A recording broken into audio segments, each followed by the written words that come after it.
All right, welcome to Why Is This Good, a podcast by the Naples Writers Workshop. I'm Christine, and I'm here with John and Rob. Hey, guys. Hey. Hello. And this week, it's John's turn. John, what did you pick? I picked the story Gender Studies by Curtis Sittenfeld. You got a section? Yep, I'm going to read from the beginning. Okay. Nell and Henry always said that they would wait until marriage was legal for everyone in America, and now this is the case. It's August 2015. But earlier in the week, Henry eloped with his graduate student, Bridget. Bridget is 23, moderately but not dramatically attractive. One of the few non-stereotypical aspects of the situation, Nell thinks, is Bridget's lack of dramatic attractiveness. And Henry and Bridget had been dating for 6 months. They began having an affair last winter, when Henry and Nell were still together. Then in April, Henry moved out of the house that he and Nell own and directly into Bridget's apartment. Nell and Henry had been a couple for 11 years. In the shuttle between the Kansas City airport and the hotel where Nell's weekend meetings will occur, the shuttle is a van and she is its only passenger. A radio host and a guest are discussing the presidential candidacy of Donald Trump. The driver catches Nell's eye in the rearview mirror and says, "He's not afraid to speak his mind, huh? You gotta give him that." Nell makes a nonverbal sound to acknowledge that, in the most literal sense, she heard the comment. The driver says, "I never voted before, but he makes it all the way, maybe I will. A tough businessman like that could go kick some butts in Washington." There was a time, up to and including the recent past, when Nell would have said something calm but repudiating in response, something professorial, or at least intended as such. Perhaps, "What is it about Trump's business record that you find most persuasive?" But now she thinks, "You're a moron." All she says is, "Interesting," and looks out the window at the humidly overcast sky and the prairies of grass behind ranch-style wooden fencing. Though she lives in Wisconsin, not so many states away, she has never been to Kansas City, or even to Missouri. "I'm not a Republican," the driver says, "but I'm not a Democrat either, that's for sure. You wouldn't never catch me voting for Shrillery." He shudders, or mock shudders. "If I was Bill, I'd cheat on her too." The driver appears to be in his early 20s, 15 or so years younger than Nell, with narrow shoulders on a tall frame over which he wears a shiny orange polo shirt. The van is also orange, and an orange ballpoint pen is set behind his right ear. He has nearly black hair that is combed back and looks wet, and the skin on his face is pale white and pockmarked. In the rearview mirror, he and Nell make eye contact again, and he says, "I'm not sexist." Nell says nothing. "You married?" he asks. "No," she says. "Boyfriend?" "No," she says again, then immediately regrets it. He gave her 2 chances, and she failed to take either. "Me, I'm divorced," he says. "Never getting wrapped up in that again. But I've got a 4-year-old, Lizette. Total daddy's girl. You have kids?" "No." This she had no desire to lie about. So why'd you pick this? Had you read it? Had you read it before you picked it for this? Well, I've been reading these Best American Short Stories anthologies, come out every year, and I actually have gotten a couple of stories out of them for the podcast. But this story I picked because as I was reading, there's a lot of these some of these stories, I should say, most of the stories are good. Every once in a while, there's one that I'm like, I don't like this one, and this one just was one that I read and enjoyed, and I thought it was good. Nothing really jumped out at me, but I thought it might be interesting to talk about. So that's why I picked it. What do you like about it? Nothing. Yeah, I don't know that. I like it. It's because it's simple. It has good characters and a good interplay of characters. Develops a really engaging situation, and it just does the things that good fiction does. It really brings you into it and lets you enjoy the story. I don't want to spoil it, but we're probably going to have to. Yeah. So she ends up sleeping with Trump this guy. Trump gets elected. Yeah, Trump gets elected. Spoiler. Invites this guy back to her hotel under the guise of getting her license back because she thinks she lost it on the bus, and he thinks it's a ruse to get him to come over because he gave her his number, but she was really looking for his license. And then he says something like, "Are you sure you were and you weren't doing this subconsciously?" Basically, they almost have sex completely. They're totally naked and about to do it, and then she finds out that he didn't have the license, and she's like, "Wait a second," and is immediately turned off, sends him home. And then the way the story ends is it's kind of her thinking back on how this was supposed to be this kind of fun, out of character story for her that she was going to share with her friends in the wake of her husband cheating on her. And now it's tainted because she feels like she was tricked, but also she feels really bad for assuming the worst about this guy who she really quickly lays out in the section that John read is not her type on every front. He's 15 years younger. He's divorced. He's got a kid. He's kind of a Republican and he's kind of sexist, even though he kind of says he's neither. And she, on top of it, he's like a bus driver, and she, fancies herself this academic. And on top of it, obviously Democrat, obviously a feminist, all this kind of stuff. So there's these weird overtones that she didn't mean, because when they're both naked in the hotel room, they're on the same playing field. None of those things matter. right? They're being as intimate with each other as they can. And then a switch in her head flips and she feels guilty about it ever since because she doesn't think that he was a bad guy, but it snapped her out of it, right? I thought this reminded me so much of Cat Person. Do you guys remember reading that? Yeah, I was thinking of that story during this story. I didn't Never read it? No. Okay, so Cat Person ran, I think, in the New Yorker and everybody talked Yeah, I about remember it because it was very much a modern day story about dating and it had all these similar undertones, but it was a girl that had like a decent couple dates with the guy, but then ultimately I think turns him down, and he had been nice up to that point and then ends up calling her like a whore. And that's like the last line of the story, like is this text that he sends her. And it was one of these stories where, okay, you've heard your friends I wish you hadn't tell told it. John that. Yeah, I know. John doesn't want to read it now. You're going to love it. Yeah. It sounds like this boring ending, but the reason everybody loved it is because, first of all, nobody reads short stories. So they're like, wow, what is this fantastic medium? Whoa. Yeah, I've never Shorter read than a something I book. enjoy. I could read it all at once and everyone's talking about it. That's why I was annoyed by it. But then it was just like this very common story at the time where everybody had been exploring online dating and getting turned down in various like unceremonious ways, like via text with a guy that was very nice and then called you a whore. And everyone's like, oh yes, this is exactly how it happens. So this reminded me of that because it was like, here she was gonna have like a fling, which lots of people do. And then it ended very, very badly for her. And it just left this horrible taste in her mouth. But you can kind of surmise that like neither party felt good about it. I don't know. It felt like it was modern. Like Donald Trump was obviously mentioned for a reason. It was obviously set in 2016 for a reason. It could happen otherwise, sure, but it was intentional that way. And so all those undertones really culminated in this like very modern fling story, just like Cat Person. That's why I was thinking about it long after, because I'm like, I could picture something like this happening, you know? She falls for someone that's not her type and then feels guilty about the way that she did and didn't treat him. It seems like initially, probably I was about halfway through the story and I thought it was kind of modern or contemporary to a fault, in that Nell seemed like she was more of like a series of gestures or just kind of a cutout sort. But I'm going in a positive where she. But you're right. But I think that was to the advantage of the story and also to just to the story itself, where the author starts piling on all of these things where kind of white, upper class, educated people all nod their head and say yes, yes, yes, to the point where it's not like, oh, that's me or I know that person, where it's just like she's kind of checking off these internet boxes of what a person that's in her demographic would be like. Yeah. And so I'm kind of reading, I'm saying, well, I'm like, what the fuck? Why is this person not a person yet? And then she gets her license stolen, or she loses her license, she loses her identity. And it's like, okay, maybe that's not heavy-handed. Maybe that's really clever, where if this person's talking about contemporary people or this type of contemporary person where they're just kind of moving, like she's in an airport where it's a place of transients and they're having this conversation in a shuttle and everything is just so familiar to where this is a complicated story, and I did not give it its due for the most part. But then probably the last 2 pages, I'm like, wait, there's a really tricky thing going on here where I think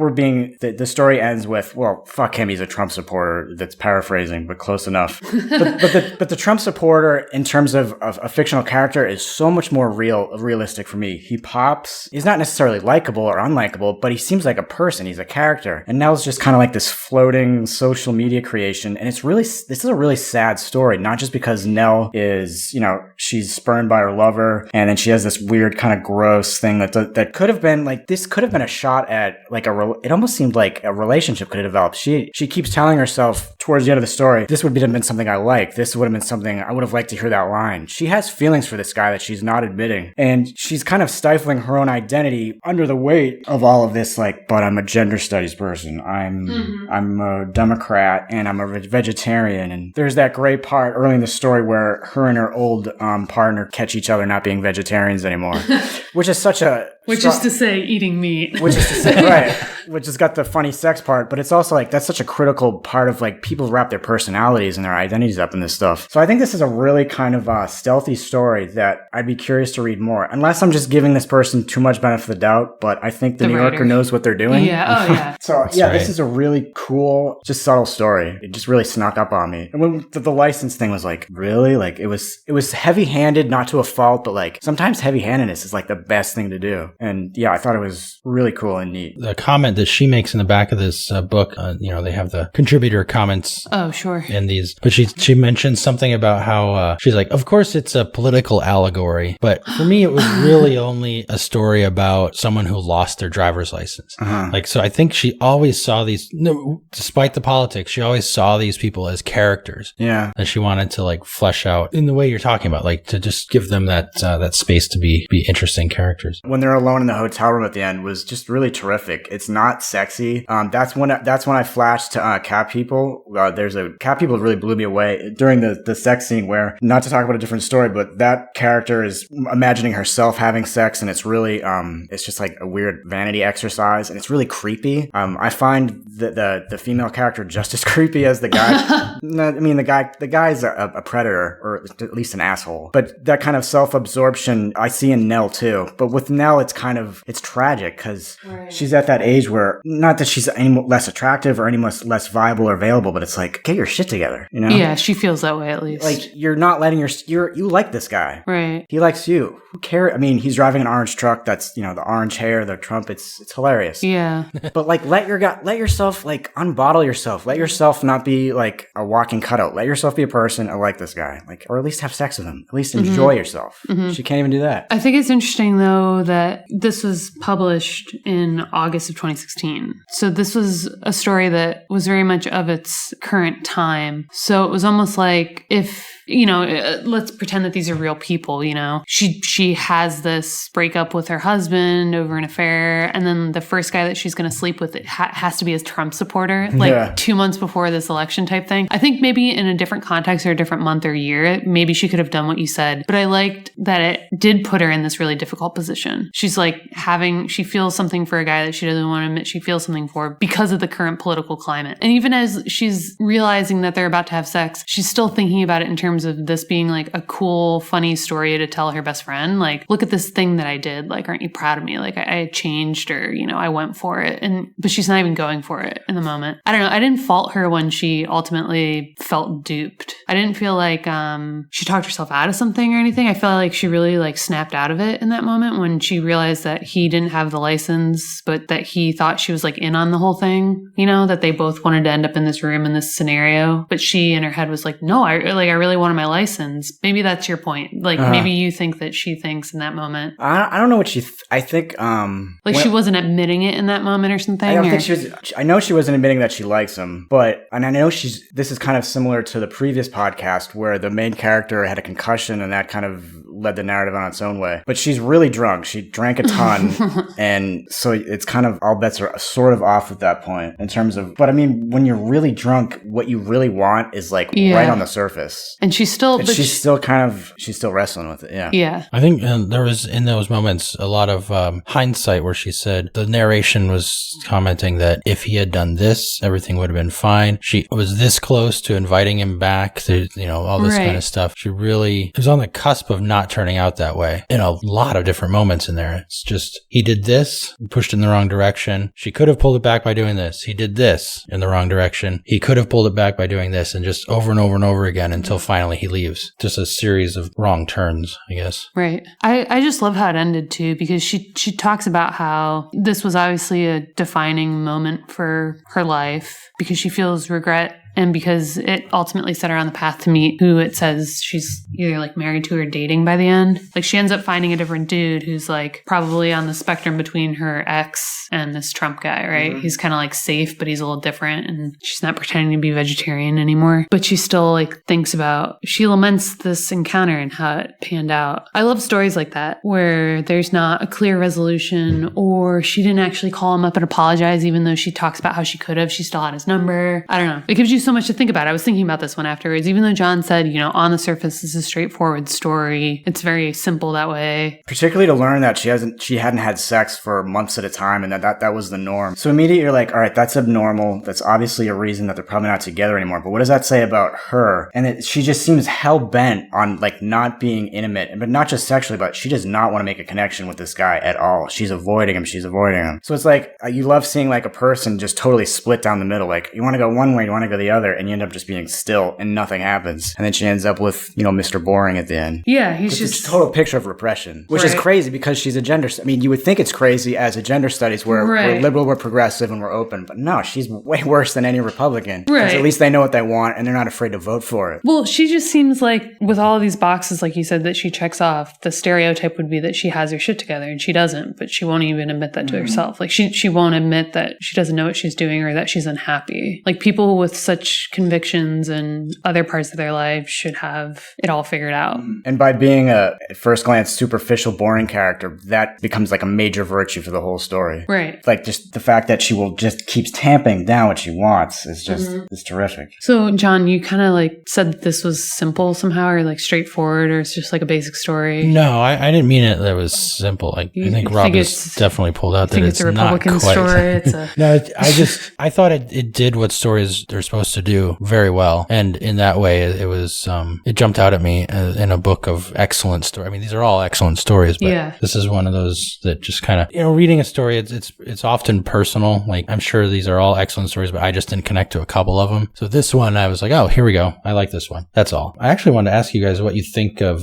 So this is told in the present tense, right? Until the end there. What do you mean until the end? Till the end is when she starts saying, Oh, yeah. It moves to the future tense in a couple of places near the end. She will reflect on this moment later. We'll reflect on it extensively. So that kind of caught me up, that moment when it moves to the future tense, because it's like, I often wonder why writers write in the present tense, because the common excuse is you get a sense of immediacy if you write in the present tense, right? It's happening now. But I don't think that's true, because you get the same immediacy writing in the past tense that you would get in the present tense. As a reader, it doesn't have much of a impact to the experience of reading. Right. And often what, the advice I'll give a writer would be, don't write in the present tense because you limit what you can do with tense. Right. Because when you're writing in the past tense, you have so much room to move. The present tense can be used for current action. You can say, the gun went off and she runs out the door, right? That's the present tense. She runs out the door. But you could also have a present tense where you say, she runs every week. And that's so that the present tense can do current action and can also do habitual action. Sure. Right?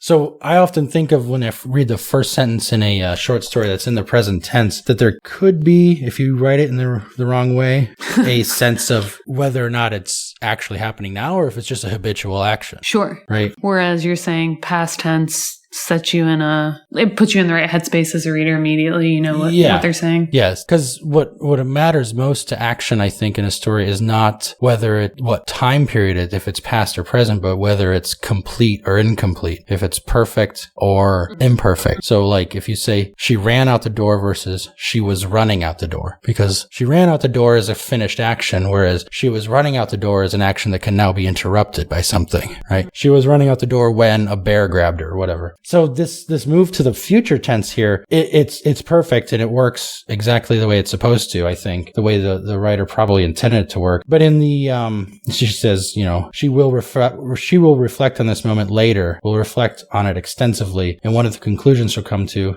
etc. It could, if this story were written in the past tense, it would be something like, it'd probably be in the present. She reflects on this moment later, reflects on it extensively, right? And then you still have room to move to the future in different ways.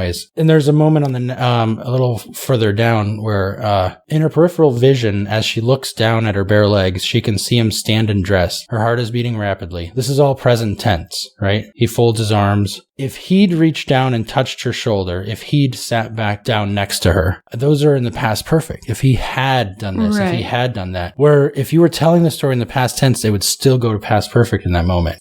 Sure. Her heart was beating rapidly. Clothed, he folded his arms. If he had reached down and touched her, if he had sat down, it would read exactly the same way. So it's moments like that. I'm curious. This is why I wanted to ask you guys, what do you think about the present tense as versus the past tense in storytelling? Well, I think, like I said, my impulse is to say it's easier to just write it in the past tense, and it's not necessary to do it in the present. Yeah, present tense always feels different. Most things are written, I think, in past tense that way. And I think I'm not going to state this correctly probably because you're the one that knows the rules, but I think when people write in present tense and then have to make a decision, or if you were to ask them, why didn't you write this in past tense? It's because they're under the wrong impression about past tense. Like when I read a past tense story, I'm not thinking this happened 30 years ago unless you told me it happened 30 years ago. I'm thinking it just happened. Yeah. Like John just said this, but we're in the present moment, but the past was 2 seconds ago. Like it doesn't have to feel long ago. It can still feel immediate. So you're right. It's just like a trick in how you describe that action that will allow you more leeway with the other things you can do with that tense. But present tense feels like, I'm telling you that this story starts now and it probably ends shortly. It ends in this current scene or ends in this current moment. And what I like about the fact that this was written in past tense, I mean, you're the one that's telling me it had to be written that way for it to... Present tense for it to launch into this future tense. But and obviously, like you're saying, there's a way to have done that in past tense with this other version, like incomplete or complete, you're saying? Well, the move to future, it's not important, but there's different ways to do it depending on where you start. Right, to still make that shift. Yeah. But what I love about the shift in all kinds of stories like this, when it's told that way, and then you realize that they're saying, had he done this, and she will think about this later, that always signals to me that we're about to wrap up, that what I hoped would pan out did not. And it kind of launches you into the conclusion of the story. I love stories that are told that way, where what you desperately wanted to happen didn't happen, but they're still gonna... It reminds me of The Bolt to the Brain with Robbs. He's like, he didn't think about this, he didn't think about this, he thought about this, he thought about this. Where you can still like enumerate the possibilities that the reader is hoping for. And it just adds like a melancholy. I feel like that tense always has like a sad undertone. That the present tense does? The shift to the future. Yeah. It's like she's going to think about this and she's going to think about this, and it's an inevitability. This didn't come to pass, and it had it. One thing about English, or I guess future tense in general amongst most languages, is it's not necessarily a future action tense. It's a future potential tense. Right. It's like what you intend to do or what you want to do. It's more about desire than what's actually going to happen. Because you can say, I'm going to go to the store and then never go, right? Right. So in Lady Tigers, the story that I read last, he kind of does that at the end. Nick White, the writer, talks about what Rusty is going to do when he leaves the bus. He's not going to ask about this. He's going to ask about why no one told him about the baby. So in the same way that gender studies kind of signals to you that the story is over in its moment, what happened and it panned out, and now we're going to ruminate on like the conclusion, and that's the real story, right? The takeaway is we're signaling the takeaway with that future moment, but it still feels sad. It's like they're talking about what Rusty's going to do when he leaves the bus, but you know that you have to leave Rusty now. I don't know how to describe it. That's a great point. That it's melancholy. It's like a movie too, where like you start pulling away, like the camera, the camera pulls away, and the characters get smaller, and then the narrator's voice pops in and says, "This did and didn't happen." So in English, will is the future marker, but it stems from originally it was just the word that means to want, and it's still you still find it. You can still use it that way, and even like a will is something that you want to happen in the future, right? When you die, you want these things to happen. You put it down in a will. So that story ends with he wanted this, right? He wanted to hold them in their hand. But this story, because it's that's wanted, is the past tense, and this story, because it's in the present tense, has to be. Doesn't have to be, but that's how it works. Is now will. It can go to will, go to future. So I don't know why or how it works, but I love the effect. The effect for that particular moment, yeah. I just love the effect of that tense. Like anytime I see it. Yeah, it happens in the beginning of the story too. Of gender studies, the one we're discussing. Okay. In the shuttle between the Kansas City airport and the hotel where Nell's weekend meetings will occur. The shuttle's van is the present tense seems contemporary to me. I think the present tense got popular in the 60s. I think guys like Pynchon started using it, and it seemed because third person is that's like the classic way to tell a story. Once upon a time, and so on. And then in kind of like acolytes of postmodernism, even to the guys like into the 80s and the 90s, like David Foster Wallace, I know, was major practitioner of present tense. And it seems more contemporary, not because it's been used only for a few years, but you're kind of watching things happen. It seems like it was written by people who watched TV and movies. And I think the sense I get is that present tense not only puts you at eye level, but it's kind of a televisual way of telling a story. Like, this is happening, this is happening. You are the camera. You are following us. You're panning and watching this. So I think it may be like symptomatic of just kind of how we get entertainment now. I think that'd be one way of thinking of it. And then that kind of applies to, well, what kind of story are you telling? Well, this story is way contemporary. So maybe that's one way of looking at why she deployed it that way. It is interesting. You mentioned that the beginning sort of has a will in it to a future that becomes later on in the story a present moment and then becomes the past. And at the end of the story, sometimes when she's half asleep, this is like, later, she remembers, that's present tense, and it ends with past tense. Besides, he was a Trump supporter, right? So yeah, that's like the fuck you and that it's not person. He is a Trump supporter. It's a memory. Now, the thing that she learned earlier in the story, the thing that was present at the beginning of the story is now past. Right. So it's like this sliding temporal viewpoint, which is interesting. All this, as much as I talked about how I don't think it's necessary, I have written stories in the present tense and it just, for certain stories, just feels right. Yeah. I don't know why. That's a problem. I'm not sure why. I don't ever think about how I'm going to write something. I just write it. What would your takeaway be for this one? My takeaway is totally different than that. Okay. I was thinking about just how characters are created. And we often think about spelling out a character through just the advice is concrete details, Right. Whatever. Actions. But what I thought was most interesting about these characters were the choices they made. And a lot of times I think about character in too small a way, where it's like, okay, this character wears this kind of jacket, these shoes or whatever, and that's what defines them. But really what defines a character is the entire story, the way the story unfolds, the choices they make along the way. The story is a characterization of the characters that it talks about. And because choices that characters make are the driver of story, they're the most important, I would think, maybe not the most, but among the most important things to think about as far as characterization goes. There's a bunch of different places in here where you can look at, it's actually interesting. There's a couple of gaps where you leave an empty space in between sections of a story where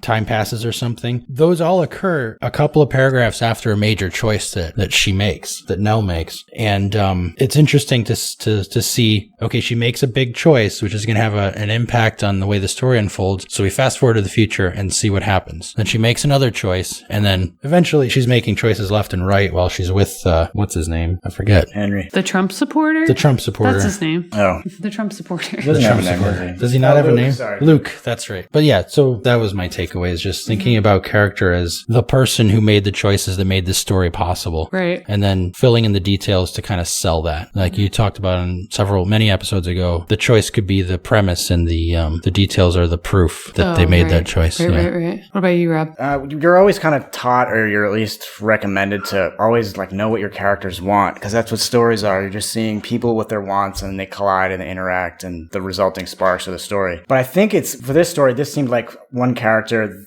Luke, seemed like, we all know what he wanted. He wanted to get with Nell. But Nell, like I mentioned earlier, Nell did not seem to know what she wanted, or at least she didn't seem to be able to admit what she wanted, or maybe that's just my interpretation, but I'm sticking to it. So I think you don't necessarily have to know everything about your character, but if you don't know what they want, maybe let the other character decide what they want. Put them together, and that makes an interesting story itself, because you have Luke here, who kind of is hell-bent we can probably assume from the get-go that he wants to sleep with Nell. So let that be the driver, and because people sit in the passenger seat with other people their whole lives, and they get driven around, and that's as true to life as two people meeting what they do. Two people meeting both have defined wants. So I wouldn't be afraid to have a character that's wishy-washy, because that's as true to life as anything. Yeah, and that wishy-washiness can create a great moment of, okay, now you're forced into a decision, and that decision can obviously you don't want your characters to not make choices, otherwise it's a victim story more or less. Right. But being forced by someone else's desire into making a decision that's is a great interesting. story, and it's a scary story. Yeah. Well, I would go back to kind of what I thought about this story only being able to be told like in the lead up to the election, right? This is